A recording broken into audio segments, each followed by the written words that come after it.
I have a question for you now. Oh, yes. Here's my question. If your character's engaged in lizard canoodling, I can say canoodle, right? Okay, so if you're engaging in lizard canoodling, and you do bite his head off, but you're able to reattach it, would it be worth it? Yes.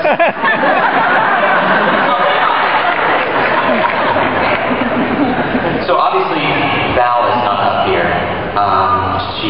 It seemed like she really did die at the end of last season. For me, one of the most shocking moments from season 1 was the birth of the alien baby and Val's murder. Scott, did you always intend to kill her off, and what story possibilities did her death open up? Yeah, I mean, I think, you know, in carving out Anna's plan and knowing that Anna needed to pull in, ultimately, that there was going to be a hybrid baby who was going to need to, she was going to need some leverage over Ryan. I think, considering the fact that this was a bee that's struggling with growing feelings of humanity, he had fought for bliss, the thing she came up with was, in order to bring him back to Vigo, so to speak, she would let him feel the worst parts of humanity. He had felt the best parts of humanity with her. They had been in love, they had a child, they had a life. And what Ryan never felt were the negative things about being human, which sometimes come from the beauty of being human, which is the pain and sometimes the sorrow. And so knowing that she needed to pull him back in, what she was trying to do was show him the pain and essentially the sacrifices you make by being human in hopes of bringing him back, and taking away Val and instilling that, horrific pain inside of him, sort of allowed for him to be weakened emotionally and be able to listen. And it just seemed like that we needed to take it to that extreme if we were to believe that Ryan would ever become susceptible to bliss again. Has Ryan gone over to the dark side then, Morris? Is he a potential enemy in the fifth column now? Well, what are we saying now? You saying? Because we have the information ahead of time. No, I don't know. I mean, it depends on. I think Ryan responds to the bliss depending upon what type of dress Anna has on. So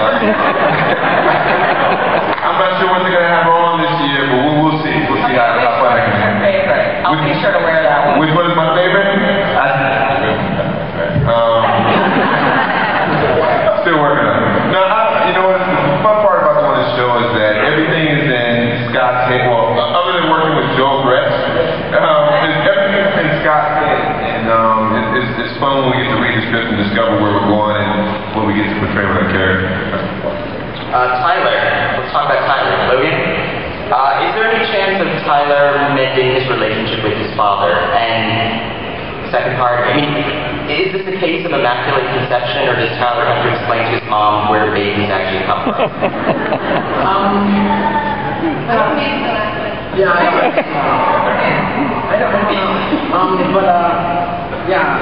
Did you get back together with Dad? I hope so. That was a really fun couple days of shooting. It was my favorite moments. Yeah, Nicholas was really fun. It's nice to have kind of a whole family, but it was interesting. Season 2. Yeah. Oh, good. Yeah. What about John May? Is John May coming back? John May. I'm going to give that one out since.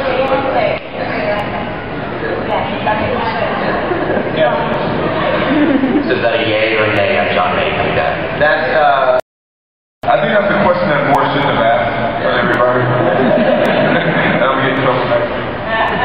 but I mean, while we're on the subject of sort of the characters, or old characters, and people we're going to pop in the world, there are going to be a bunch of new people we're going to meet. I think probably one character that's going to be especially interesting, who we'll meet in the first episode, is Anna's mother.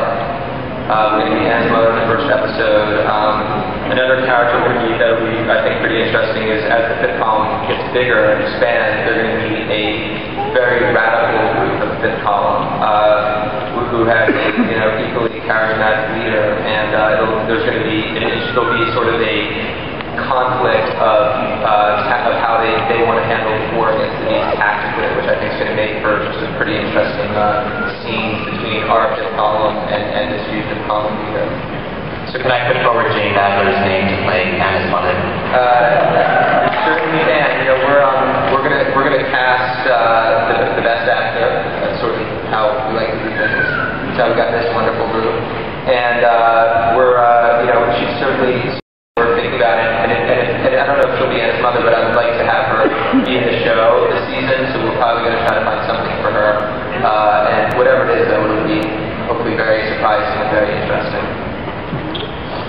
Charles Major.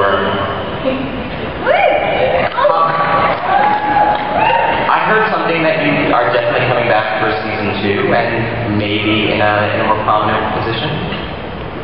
I heard that too. Yeah, that's right. I'm coming back. So you are a series regular for season 2? Series regular for season 2.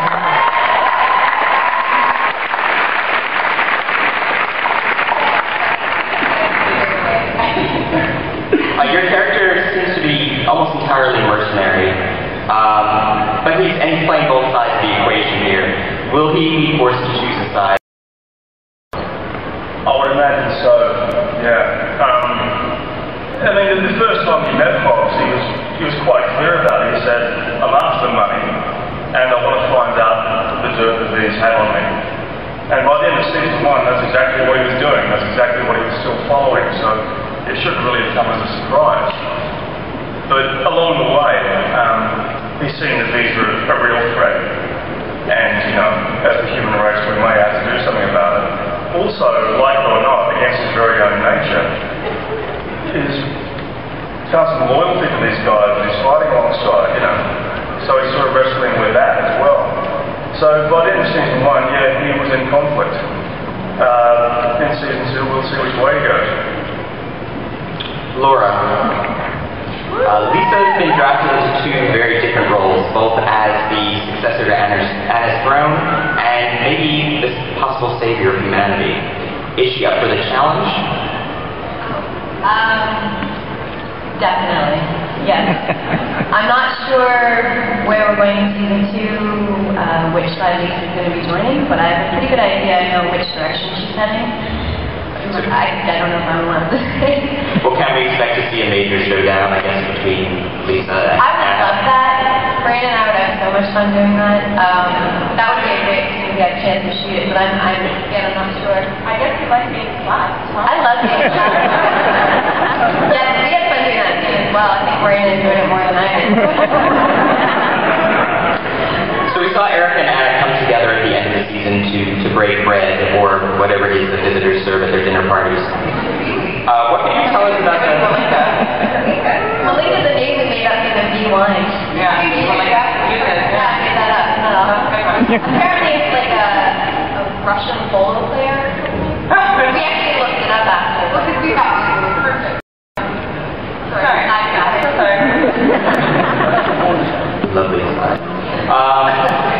What can you tell us about the Anna and Erica dynamic in season 2, and does their already tenuous relationship fracture even more? Yeah, I mean, you know, one of the things that, you know, whenever you are working on a TV show or a film or a piece of work, one of the things you always try to do, if you can, sort of figure out the bare bones of what it is, so that you can always come back to it and follow up with the spine of the series and theme is. You know, to me, ultimately, what the show's about is about 2 mothers battling for their children. And you know, if Eric is the mother of all humans, let's just say, and Anne is the mother, how far will each one go to protect their own?